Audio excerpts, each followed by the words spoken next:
بڑی حیرانگی ہوگی آپ کو سن کر. کسی نے پوچھا کہ شب برات پر بات کریں. 30 سپارے ہیں قرآن میں اور 114 صورتیں. کسی قرآن کی صورت میں یہ لفظ ہی نہیں ہے شب برات. بخاری، مسلم، احادیث کی جتنی بڑی بڑی کتب ہیں، سیاستہ لے لیں، کسی صحیح حدیث یا صحیح کتاب یا ان کتابوں میں ضعیف بھی یہ لفظ ہی نہیں ہے شب برات، مجھے نہیں ملا. باقی اس کے اوپر دو ہی باتیں ہیں، شب برات کی فضیلت اور شب برات کی حقیقت. فضیلت پتہ کیا ہے جو معروف ہے؟ اس رات میں پیدا ہونے والوں کے نام لکھ دیے جاتے ہیں، مرنے والوں کے پتے ٹوٹ جاتے ہیں، نامہ اعمال پیش کیے جاتے ہیں. اور وہ حدیث بڑی معروف، بڑے بڑے عالم، بڑے بڑے لوگ بیان کر رہے ہیں فضیلت پر.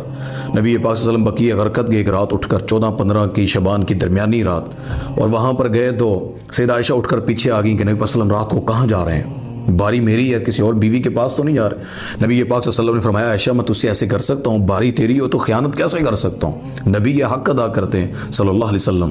تو فرمایا کہ عائشہ میں تو بقیع غرقد آیا تھا کہ اس رات کو اللہ بنو کلب کی جتنی بھیڑیں ہیں ان کے اوپر جسم پہ جتنے بال ہیں اللہ اتنے لوگوں کو بخش دیتا ہے اس رات کو. واہ کیا بات ہے. یہ فضیلت کی حدیث سنائی جاتی ہے اور آگے سے دعویٰ کیا جاتا ہے. یہ جامع ترمذی میں روایت ہے، ابن ماجہ کے اندر حدیث ہے. اور اس میں فضیلت دوسری کے نامہ اعمال پیش کیے جاتے ہیں اور اللہ اکبر روزہ رکھا جاتا ہے کہ روزے کی حالت میں نامہ اعمال پیش ہوں. عورتیں بند سنور کر قبرستان جاتی ہیں، حلوہ پوڑیاں پکتی ہیں، پٹاخے بجائے جائیں گے اور بھی بڑا کچھ کیا جائے گا.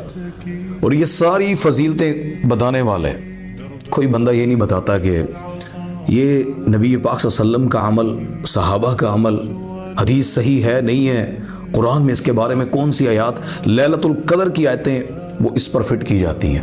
یہ جتنی میں نے باتیں کی ہیں نا فضیلت میں جو لوگ کہتے ہیں، اس کی حقیقت پتہ کیا ہے؟ کوئی ایک حدیث نہیں. پیدا ہونے والوں کے نام، مرنے والوں کے پتوں کا ٹوٹنا، نبی پاک صلی اللہ علیہ وسلم کا قبرستان جا کر دعا کرنا بخشش کے لیے منقطع روایت ہے. دو راویوں کے آپس میں ملاقات ہی نہیں ہے. خود امام ترمذی نے اس پر یہ بات کی ہے، امام بخاری نے لکھا ہے کہ یہ ضعیف روایت ہے. اور جتنے باقی جن کو آپ سمجھتے ہیں کہ جس طرح مشکات المصابیح کے اندر جنہوں نے یہ روایت بیان کی انہوں نے بھی لکھا کہ امام بخاری والی بات کہ یہ ضعیف ہے.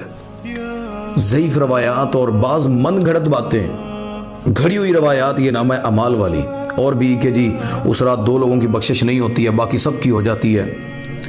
میرے بھائی ڈھونڈیں دین کو، آپ تلاش کریں. اگر ملتی ہے صحیح حدیث یا قرآن سے یہ لفظ ہی مل جاتا ہے ہمیں بھی بتلائیں. مگر نہ میں نہیں سمجھتا کہ لوگ جس طرح ہمیں کہہ دیں گے عبادت سے روکتے ہیں. نماز روزہ تو بڑی اچھی چیز ہے، کیوں روک رہے ہیں؟ نماز روزے سے نہیں روک رہے. بدعت جو ہے نا، کل بدعت ضلالہ و کل ضلالۃ فی النار، ہر بدعت جو ہے وہ گمراہی ہے، ہر گمراہی جہنم میں لے جانے والی ہے.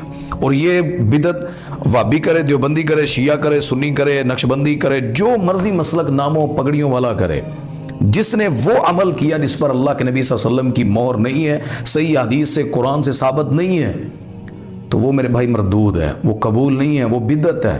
اور لوگ کہتے رہیں گے جی ان دین دے خلاف نے، اسلام کے خلاف ہیں. بھائی ہر رات پڑھیں، ہر رات منائیں اللہ کو. میں نے کب کہا ہے لوگ کہیں گے جی موبائل چلاتے رہے تو ان کو کوئی ٹینشن نہیں ہے، لوگ چلاتے رہیں، جاگتے رہیں، گانے گاتے رہیں، عبادت پہ اعتراض کر رہے ہیں. عبادت پہ اعتراض نہیں ہے. ہمیں کسی سے، ہم بھلا اللہ سے بندوں کے کنیکشن کو جڑ جانے پر کوئی غصہ کرے گا، کوئی نفرت سمجھے گا؟ ہر رات کو جاگا کریں، تہجد پڑھا کریں، 5 وقت کی نماز پڑھیں.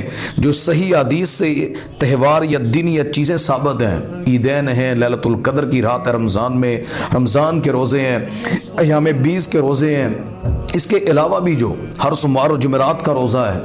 لیکن خاص اس دن کو چن لینا اور کہنا کہ یہ شب برات سے روزہ جڑا ہے، یہ بدعت ہے. میں قرآن کی آیت پڑھتا ہوں جس وجہ سے میں آپ سے یہ بات کر رہا ہوں، کیونکہ میں نے یہ کہی کیوں ہے. مجھے کسی سے کوئی غصہ غرض نہیں ہے، سب بھائی ہیں، مسلمان ہیں. کتنا خوب ہو کہ ہر بندہ خیر کو سمجھے اور خیر پر عمل کرے اور سارے اکٹھے جنت میں چلے جائیں. کیونکہ اللہ تعالیٰ نے قرآن میں کہا یا ایھا الذین آمنوا اتقوا اللہ وقولوا قولا سدیدا، اے ایمان والو ڈر جاؤ اور سیدھی سیدھی گل کریا کرو. وقولوا قولا سدیدا، کوئی جھوٹ، کوئی اپنی باتیں نہیں کرنی. تو بھائی ہم نے سیدھی بات کیا جو ہے، ہم نے تو چراغ جلانا ہے خیر کا اور محبت کا، بغیر کسی غصے نفرت کے، ہر شخص کے لیے. اللہ ہم سے کام لے تو انشاءاللہ شب برات جو ہے اس دن جو قرآن و سنت پر عمل کرے گا وہ کوئی ایسی بدعت نہیں کرے گا، نہ وہ جاگے گا، نہ وہ اس طرح کے کام کرے گا، کیونکہ جو جاگ کر کہے گا جی میں تو ویسے ہی جاگ گیا تھا، آپ ان کی مشابہت کر رہے ہیں، آپ ان کے ساتھ جڑ رہے ہیں جو بدعت کر رہے ہیں۔ تو جڑنے والے، آپس میں اس میں شامل ہونے والے، چاہے وہ نماز سمجھ کے شامل کیوں نہ ہو جائیں، مجھے بتائیں 5 فرض نمازیں ہیں، 6 شروع کر دیں پھر 1 نہیں، آپ کہیں گے نماز ہی ہے نا یار، ایک بڑھا ہی لی ہے نا، پھر قرآن لے آئیں گے نہیں جی معراج کی رات 5 ملی تھی، نمازوں کے نام یہ ملتے ہیں، بھائی پھر یہ چیزیں کہاں سے ملتی ہیں جن کو خود سے دین بنا لیا گیا۔ اللہ تعالیٰ عمل کرنے کی توفیق عطا فرمائے۔